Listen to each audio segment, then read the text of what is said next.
everyone. Welcome to the YouTube channel of Miss Peggle. I'm Yeah, of here. course it's her YouTube channel, not mine. I'm here with the epic Paul again. That's all you could say about me was that I was epic. But that's your catchphrase. So what Yes, that else? is true.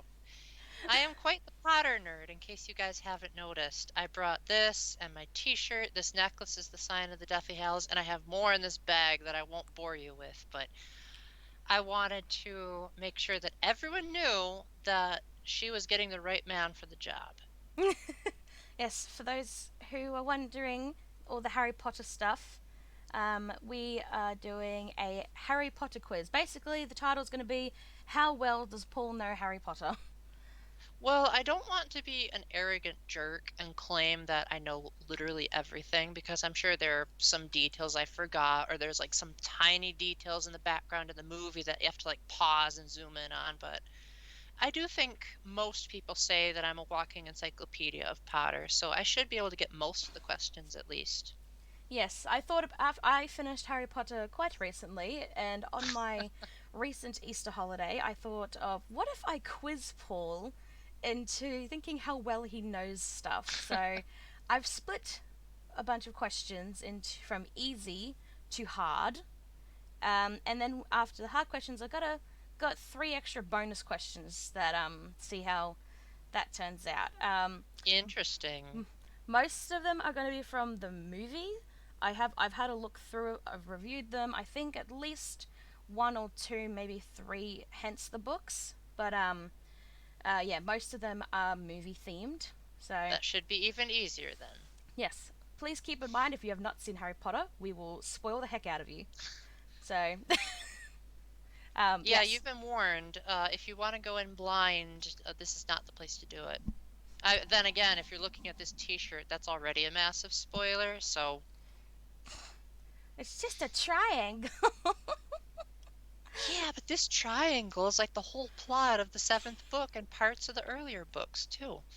It's very true. Anyway, we're getting on tangents. How about we get into the questions? Sure, sure. So we start off with five easy questions. These are literally like the easiest questions you could think of. If people can't figure these questions out, you might need a refresher of the movies and books.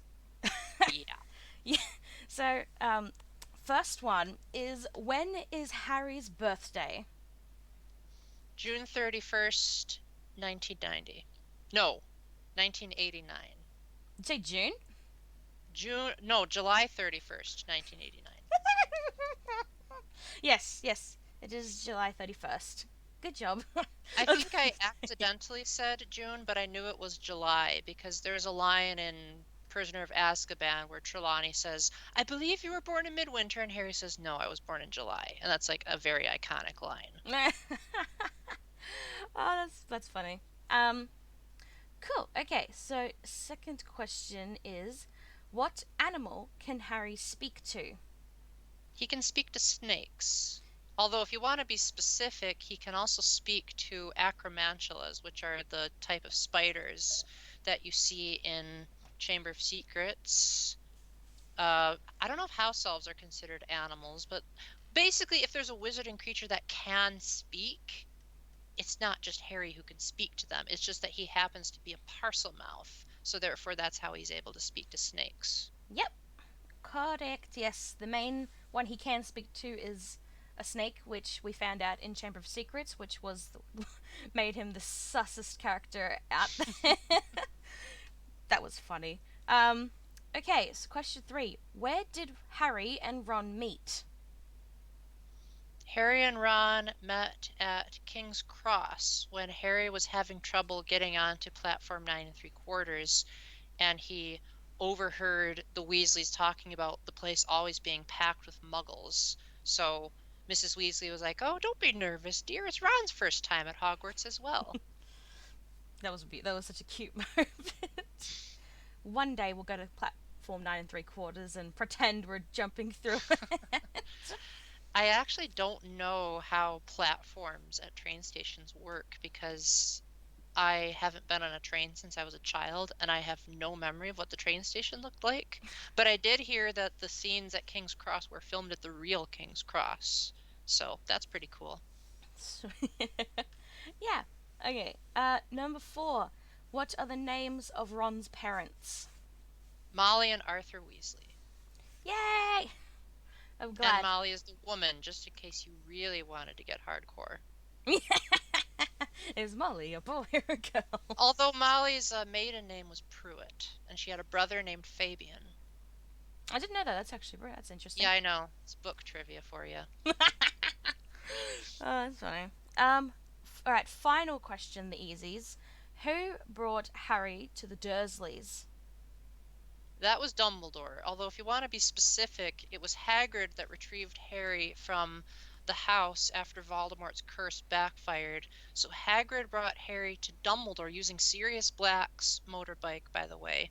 And then Dumbledore put him on the porch of the Dursleys and he wrote them a letter explaining, all the deal about how important Harry is and the value of why Petunia's blood is protecting Harry through the Fidelius charm, but the Dursleys hardly read a word of that letter and ended up abusing him like heck for most of his life, which got Dumbledore fit to be tied by the time he came to pick him up in Half-Blood Prince.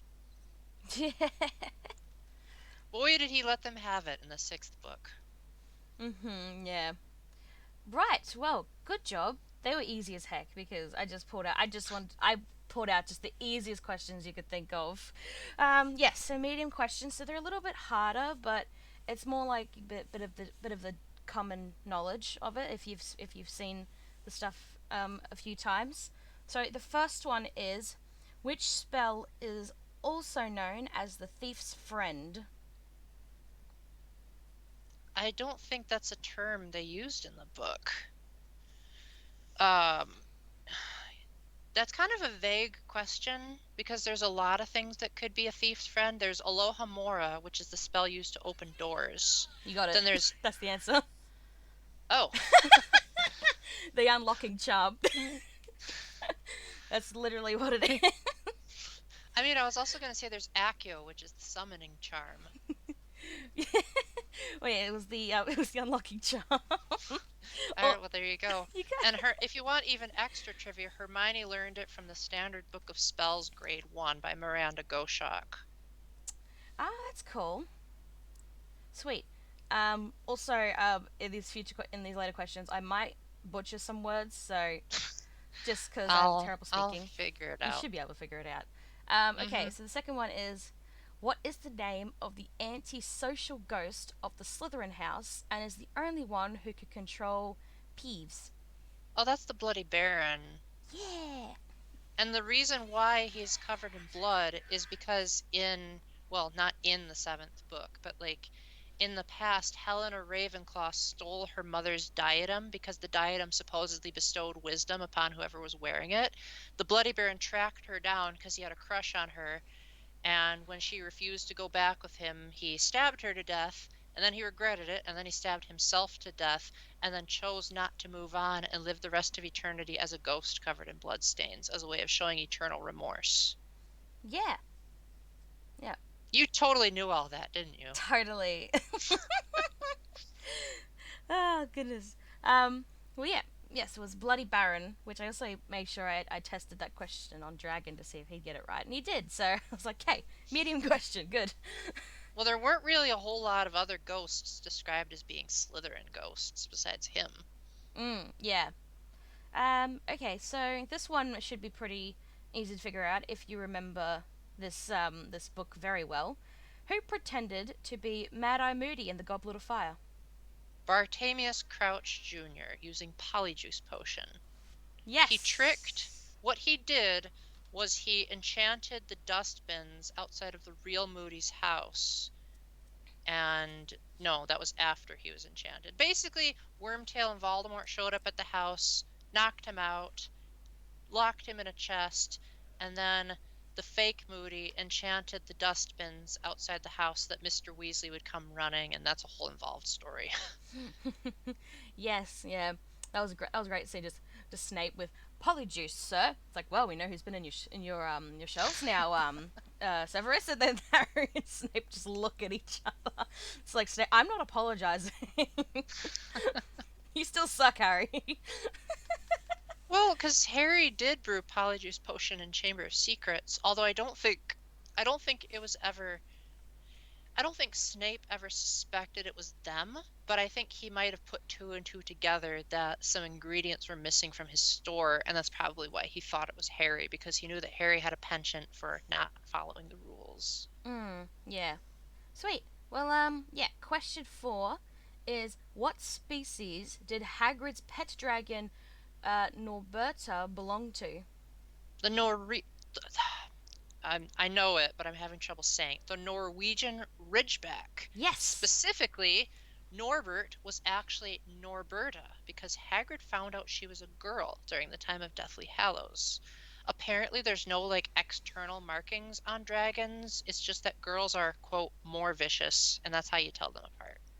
Yeah. Yeah. Sweet. Okay, so the fifth one, if you can say the full answer for it, I will be very impressed. If you can't remember the full answer, that's fine. You can just say the simple answer. But where did Harry live in the Muggle world? I want the address. Number 4, Privet Drive, Little Whinging, Surrey, Oh, somewhere in the United Kingdom. sweet. Good. Okay, I was wondering. I was reading it. I was like, I wonder if he's gonna know the whole thing. If you want to be even more specific, he started out living in the cupboard under the stairs, but when the Dursleys were upset that he was getting the letters from Hogwarts, they moved him up to Dudley's second bedroom, hoping that that would fool the Hogwarts staff, but it didn't. Nope. And then they moved it to the middle of the. Yeah, don't try outrunning wizards is the lesson that they learned after that year. Sweet. Well, I'm glad you got those because we're now moving on to the hard questions, which Okay. these are kind of there. Some of them are almost like one-liners, so you got to like they say it maybe once or twice. I That should believe be really easy then. one or two of them might be from the books. I know at least one of them is specified in Okay. only the book. I should be able to tell the difference then. Yep. Okay, so the first one is how much does a ticket for the night bus cost if you include a cup of hot chocolate? That is a book one. Mm-hmm.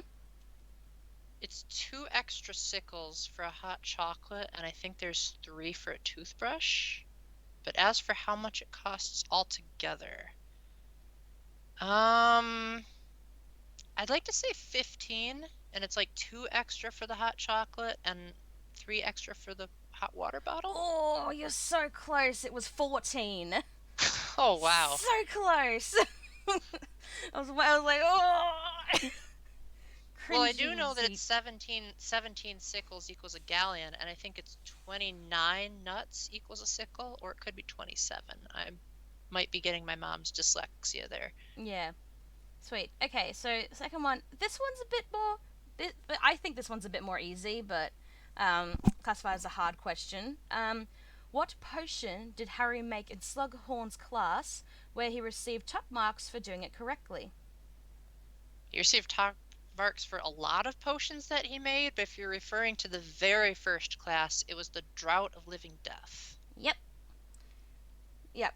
Which was first mentioned in the first book by Snape, which is a sleeping potion that's so powerful that people think that you're dead after you drink it. Yeah. Yes, that was classed as a hard question because that was a Google question. And I was like, "That's a hard question." No, that was really easy. I think it's more of a hard question, maybe because of a small scene of it or something. Who knows? No, it's because it's a book line where Slughorn wanted them to make the Draught of Living Death, and whoever did it the best would get the Felix Felicis, and Harry was able to effortlessly claim the prize because he used the Half-Blood Prince's book, where he even outshone Hermione, which got her to have a really big beef with him throughout the book. Yeah. Because Hermione, the only class Harry was ever better at her than before that was Defense Against the Dark Arts. So now he had 2 classes he was better than her at, and Hermione was like not having it. Yeah. Right. So next one is what? Okay, I'm probably gonna I'm gonna butcher this word probably. What is Lord Voldemort's Boggart? Himself being dead. Impressive. Impressive. Except that's never stated in the books or the movies. That's probably something that Rowling herself would have had to say in an interview. More than likely, that was also a Google question, so I was not quite Well, sure of that one. in that case, then there might be some questions I can't answer if they're not strictly from the source material, because I don't tend to do a lot of research on like what Rowling says in interviews. So keep that in mind going forward. Hopefully, hopefully. Okay, this one is definitely from the book, because Dragon confirmed this one for me. I believe it is certainly said once.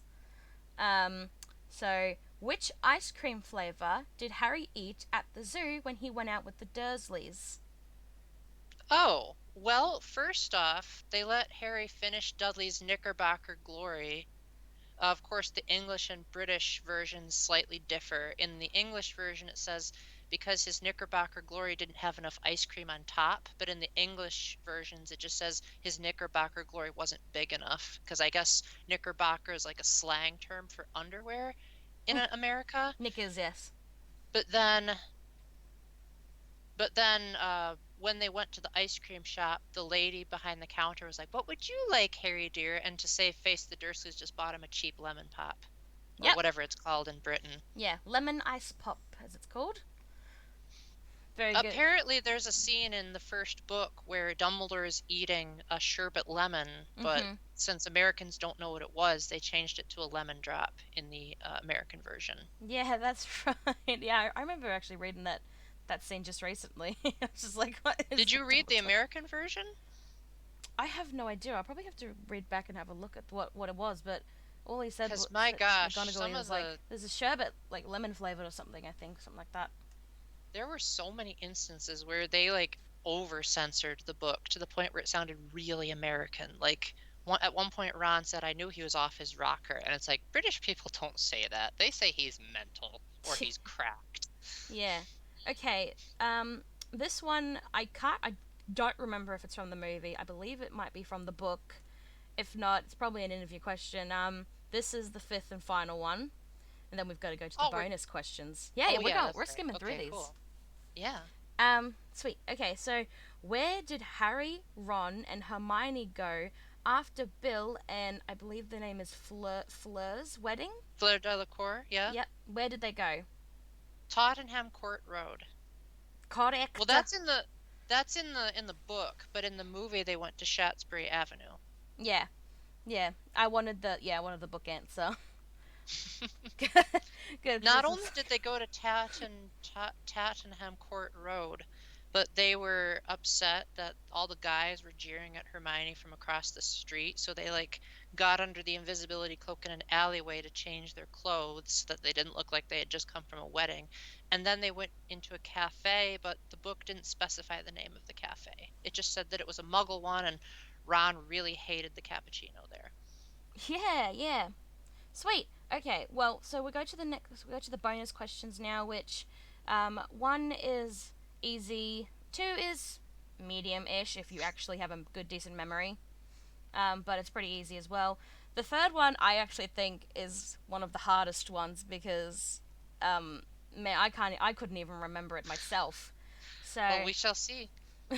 so the first one is very very very easy. Is how did Harry get the lightning bolt scar on his forehead? Voldemort tried to cast the killing curse on him, and it rebounded, Yep. all because of the power of love.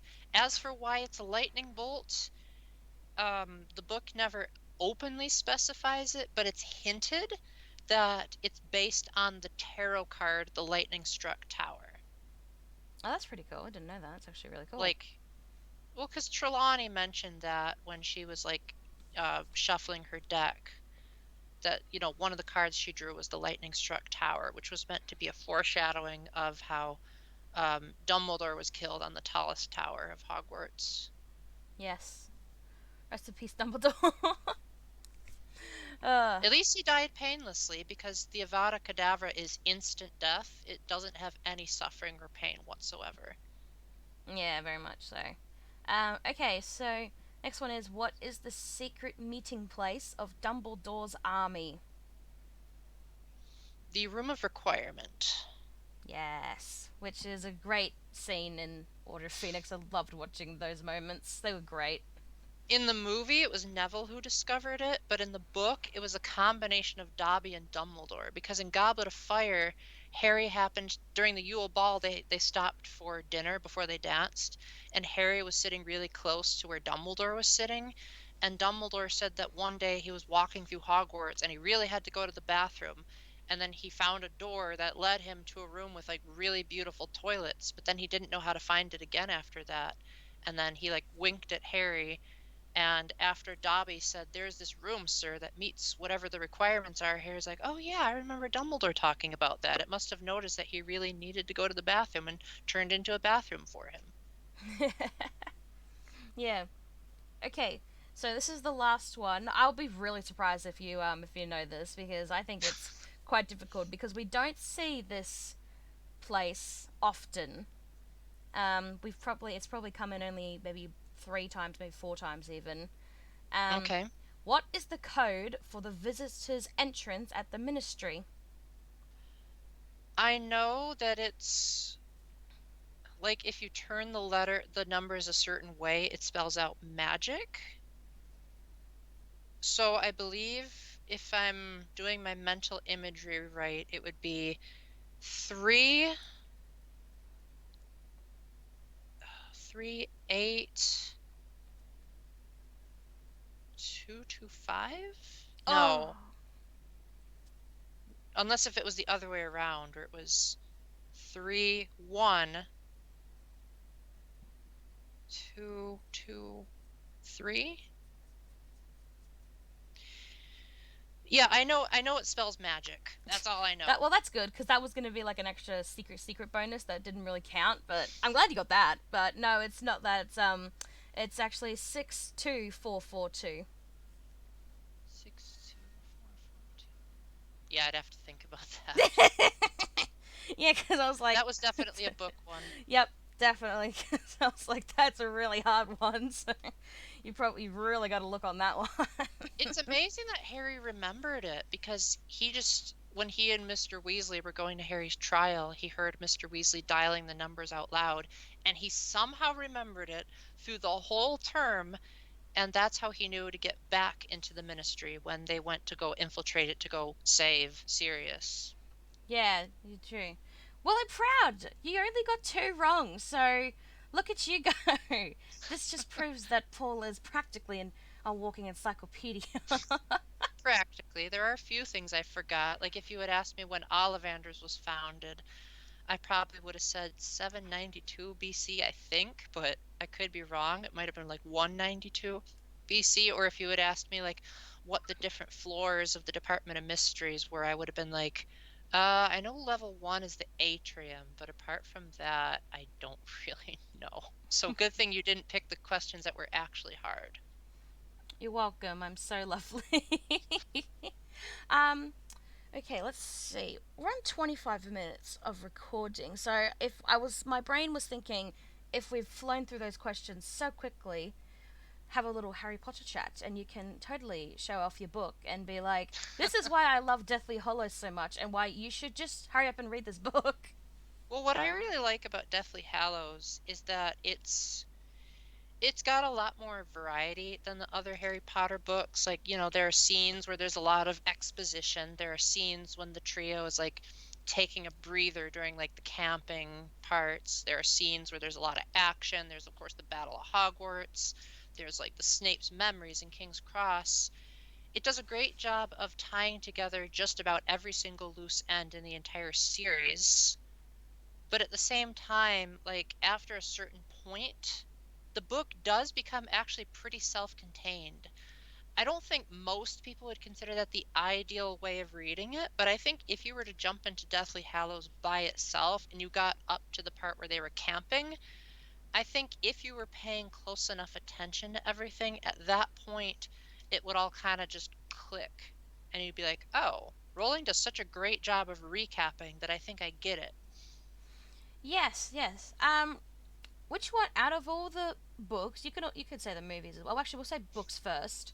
What's your least favorite book? My least favorite book, uh, probably the first one, just because Rowling was just getting started on her writing technique, so there were like some sloppy parts where you could tell she kind of slipped up and slipped into another person's perspective instead of just Harry's. There were a lot of plot holes. Like, the entire premise of the book was essentially flawed. Like, why did Dumbledore try to steal the Sorcerer's Stone? Why did he put it inside Hogwarts? And how did he know that Harry would just happen to pick the classroom that the mirror was in? Why was it that Harry's detention was going out at night when that was why he got a detention in the first place? Like, there's a lot of stuff that doesn't add up.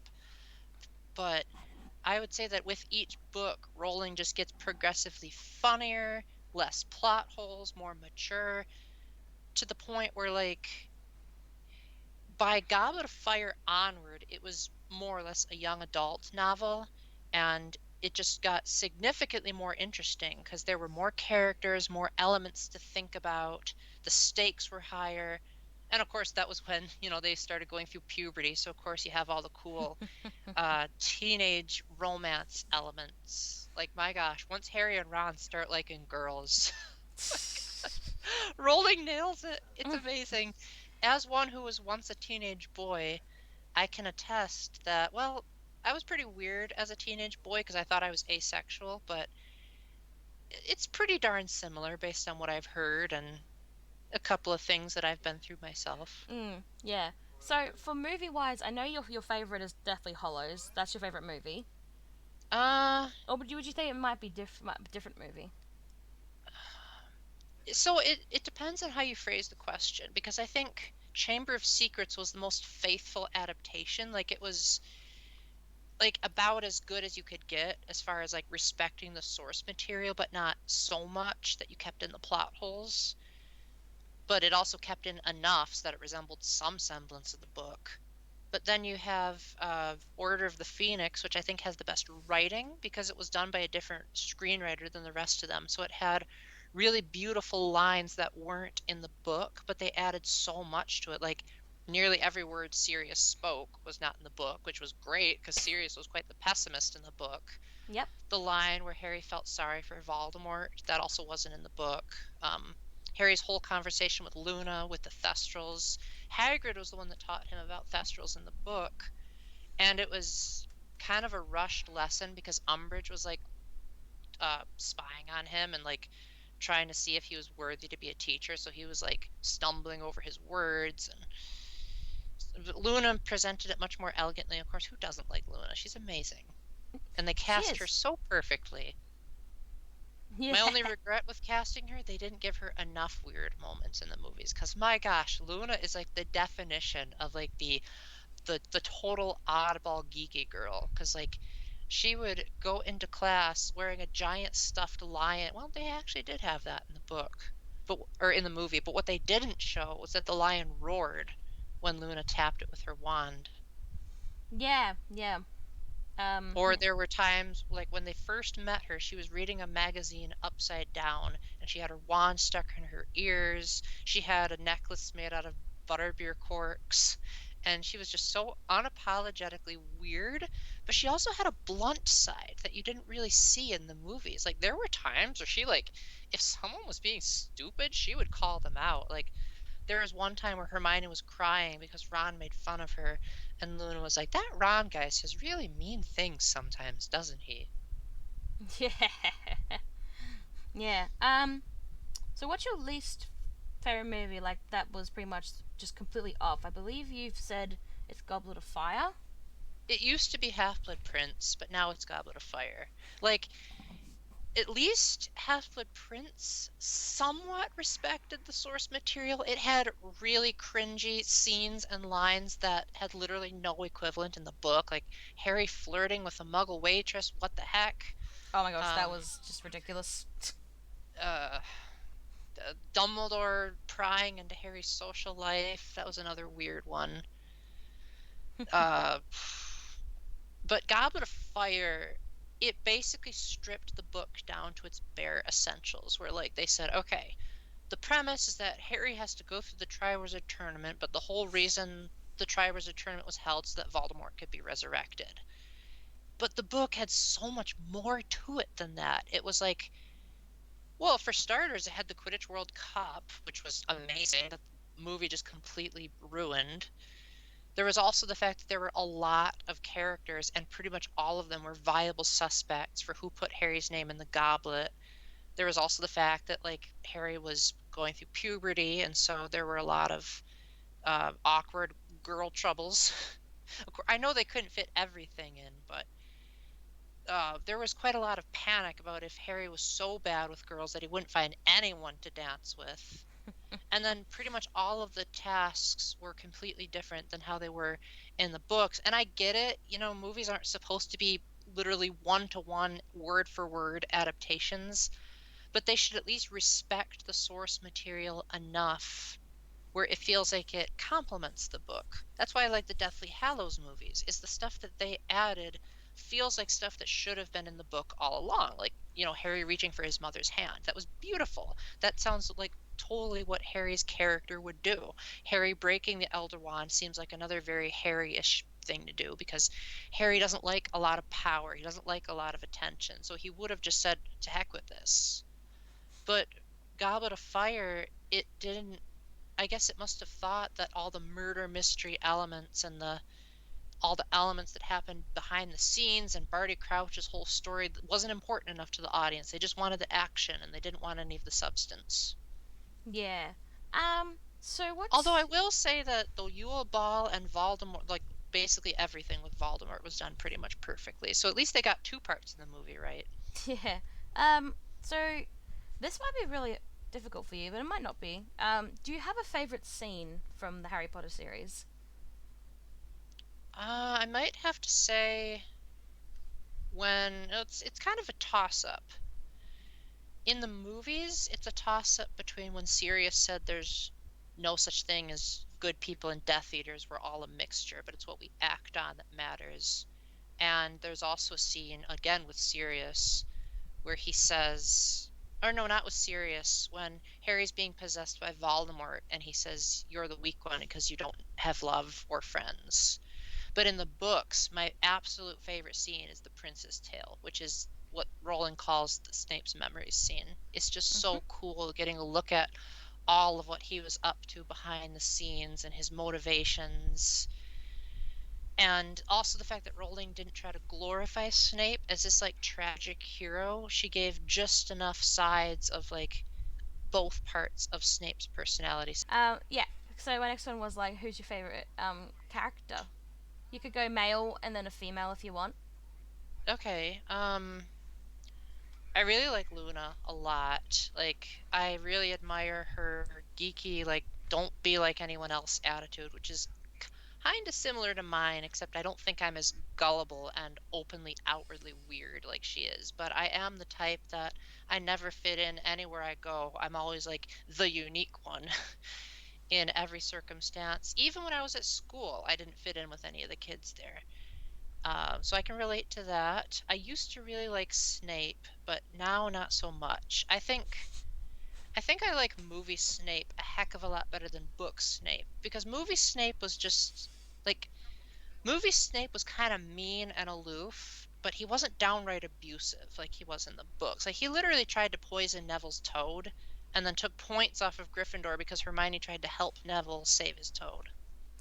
And Neville's worst fear was Snape, which the movies made it out like it was comical, but like the book didn't. They made it out like, gosh, if a teacher is literally your worst fear, even more than Voldemort or the people that tortured your parents, that should say something about how bad Snape is.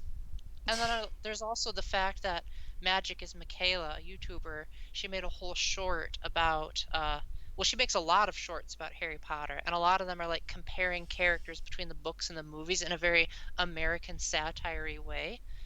And one of the scenes was in the book when Dumbledore was pleading with, or when Snape was pleading with Dumbledore on top of the hill in the Pensieve, he was like, please spare Lily. And Dumbledore was like, you're not going to ask that James and Harry can be spared? And Snape was like, yeah, I asked if Voldemort could spare Lily. And Dumbledore was like, you disgust me, you despicable person. How dare you only ask for the wife's protection? But in the movie, he said, hide them all, like right away. he didn't make any snide remarks about like, oh, that Potter, who cares about him? There's also the fact that in the book, Snape said, like, no one can know because I can't bear helping Potter. But in the book, in the movie, it was because he was being humble. Yeah, And Snape's also my Alan favorite, by the Rickman way, is guys. Snape's my Alan favorite. I Rickman love is him. just yeah. Well, if you've only seen the movies, I can see where you get that from. But when you read the books, you might change your mind. Alan But Rickman is also great. as far as my favorite male character, that's a really tough one. I might have to say Ron, because I can't think of anyone else off the top of my head that I like better who's a guy. I just like how Ron is treated as a lot of comic relief, and in the movies, he's treated as kind of a punching bag. But as I'm rereading through the books, I'm currently on Chamber of Secrets. Ron is actually a lot smarter and braver and much more of a really good friend to Harry than you'd think from the movies. Like in the movies, he was made out to be a blithering idiot in the Forbidden Forest, which, he kind of was in the book because spiders are his worst fear. But in the book, when Harry said, "What do you think?" and Ron's like, "We've come this far, so let's keep going." Like, my gosh, in the movie, he couldn't stand 2 seconds in the forest. Which again is more realistic, but it like shows off Ron's Gryffindor traits that he's like willing to push aside his fear of spiders because he wants to get to the bottom of the truth. There's also the fact that it was Ron who, in the Shrieking Shack, he stood in front of Harry and said, "If you want to kill Harry, you'll have to kill us too." But in the movie, he kind of just sat there on the bed and yelped and screamed, and he Yeah. was made out like a total doofus. Yeah, he was a bit of a comic relief. Not to mention that Hermione stole most of Ron's lines in the Chamber of Secrets movie. Yeah. Because like Ron was the one that explained about mudbloods in the movies because Hermione had no idea what the term meant because she grew up with her parents were Muggles, whereas Ron, being a pureblood, knew all about like terminology used. There was also Ron was the one who explained why being a Parselmouth was so bad. So I think the movie writers just had a beef against Ron. Oh, But yeah, in goodness. the books, like, yeah, he can be stupid, but like he's not dumb. He just is immature. He's a teenage boy, but he's not like a total dimbus like the movies make him out to be. Yeah. Oh, excuse me. So, what's your opinion on?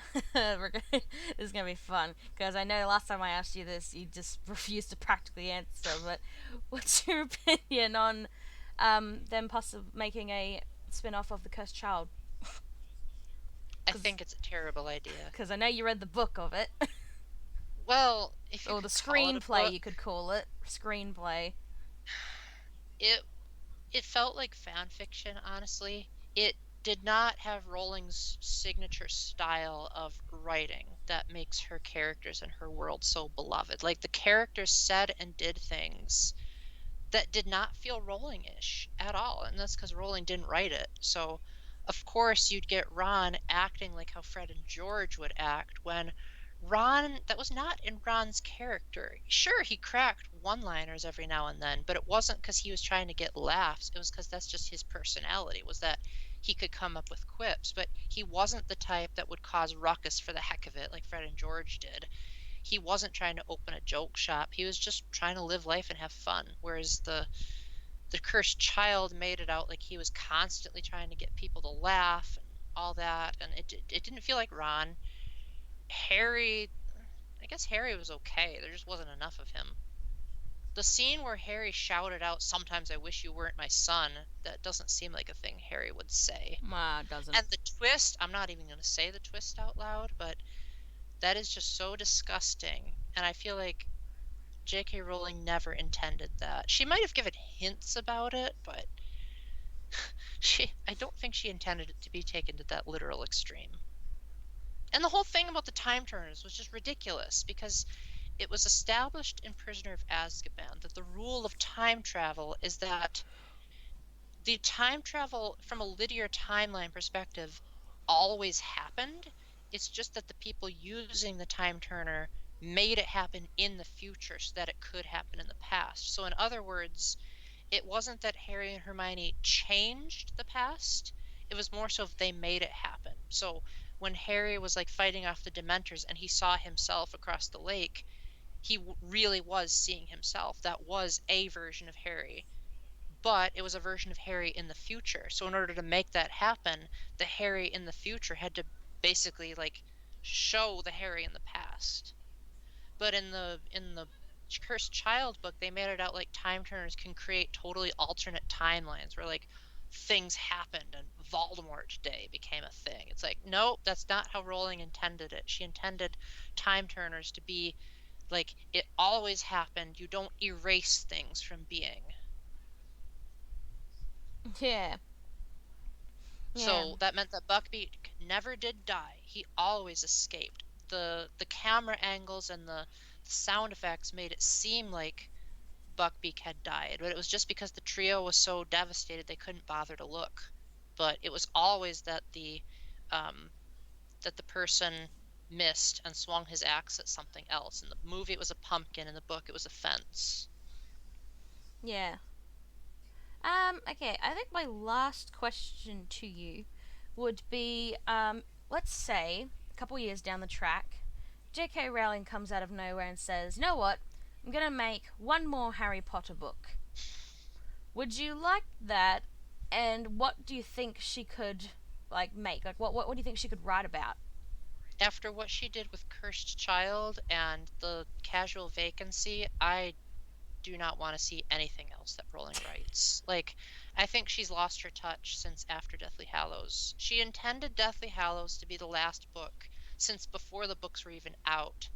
And anything that she's done after that has just been she got carried away with the fame and wanted to like give people more Potter, which isn't inherently bad. I just think she went about it the wrong way, like demanding Warner Brothers to make 5 Fantastic Beasts films when Fantastic Beasts itself is a book within the Potter universe that they made into a real book, but the book was like this thin, and all it was an encyclopedia of magical creatures with occasional scribblings from Harry when he disagreed with the author.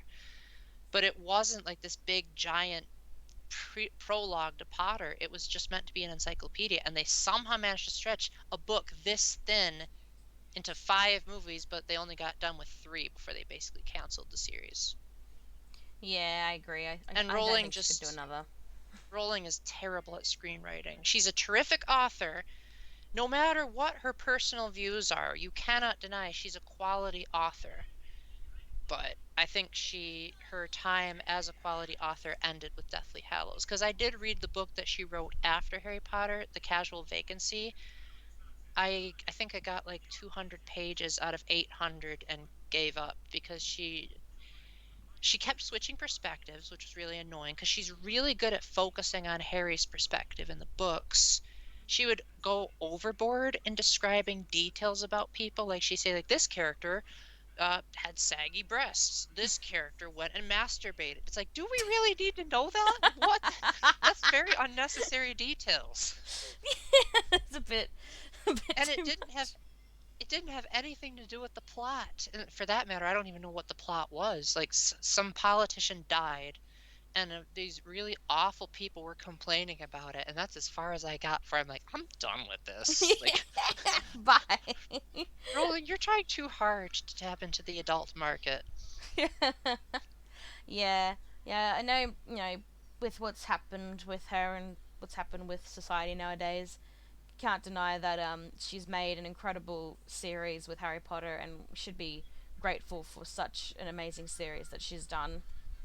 It's a Well, great like I series. always say, you can separate the art from the artist. So, again, regardless of which side of the political spectrum you're on as far as Rowling's personal views, you can still look at the Harry Potter books as Harry Potter books and say these are objectively, well, I guess art is subjective, but like if you didn't know that it was Rowling who wrote the books, you would say they were masterpieces. If Yeah, you like didn't like if I just covered this part up right here and just said, "Hey, read this book," and you didn't know who the author was, you'd say, "This is fantastic. Who wrote this?" but people want to boycott Harry Potter because Rowling's personal life is against their values. But I don't think that should be the case. I think you should be able to enjoy Harry Potter and not like Rowling as a. I don't like Rowling as a person, and I am not in the camp that says she's transphobic. I am in the camp that says she's just big-headed from all the fame. And I Yeah. thought that way before the LGB movement came along. So um, I, I can still disagree with her, but not disagree with her on the same laws as everyone else, but still think her books are objectively masterpieces. And I know of other people who don't like her but like her books. Yeah. Yeah, that's a very good thing to say because I know people are just going to be like, J.K. Rowling, Harry Potter sucks now because people refused to play Hogwarts Legacy because it's from the Harry Potter world, and because of J.K. Rowling, they put the two together and said, "Nope, nope, can't play it." But what Well, people don't realize, there's actually a transgender person in the game. So, that, and also keep in mind that when J.K. Rowling was writing the Harry Potter series, she started writing them in 1990. There was like no such thing as transgender back then. And if you were hypothetically confused about your gender, you were put into the insane asylum back then. So she wouldn't have been trying to like propagate any kind of agenda when she was writing the books. Sure, she had her moments of like trying to go against the grain. Like she always intended Dumbledore to be gay, for instance, but gayness has been a thing for eons, but the trans movement didn't really take off until around 2015 or so. Like, sure, it may have existed, but it wasn't a mainstream term.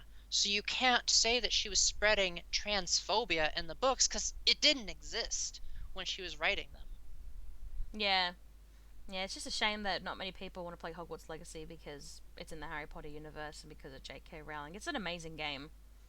I mean, you could take that with pretty much any corporation. Like, I have heard some of the stuff that Ubisoft does to their employees, but I was still able to appreciate Mario plus Rabbids Sparks of Hope as a fun game. Now, do I recommend people going and buying it full price and supporting sexual abuse and other stuff? No. If you can rent it or get it secondhand, that would be better. But again, you can separate the art from the artist. Yep. At least I can. I don't know if reactive people can. Yeah, yeah, definitely. Sweet. Well, we'll stop there. Hit about the 50-minute mark. Thank you for this lovely, lovely quiz slash interview. We tried. We tried, we attempted, and we succeeded. Hey, look, we just know that Paul is very clever. We can see how much he loves Harry Potter. Um, and yeah, if you haven't seen Harry Potter or like read it, watched it, what are you doing? Because it's actually really good. I can't believe that I've never seen it until recently, and I'm kicking And myself. and from a Catholic's perspective, Harry Potter does promote a lot of messages about the power of love and the value of friendship and how like you really shouldn't go about things alone. Yeah, yeah, sweet. Well, thank you for that. I'm going to end it here. If you haven't already, please check out Paul's channel. He's about to hit the 2,000 subscribers, so you should hurry up and like bunk that to 2,000. So now he's just finished his 1,000 sub video, and now do the next one. I mean, I don't really do it for subscriber numbers. I just do it for fun to make people laugh and to enjoy my silly opinions. But I mean, I guess if 2,000 subscribers means more people will check out my underrated projects, then sure, but I don't think that's how YouTube works.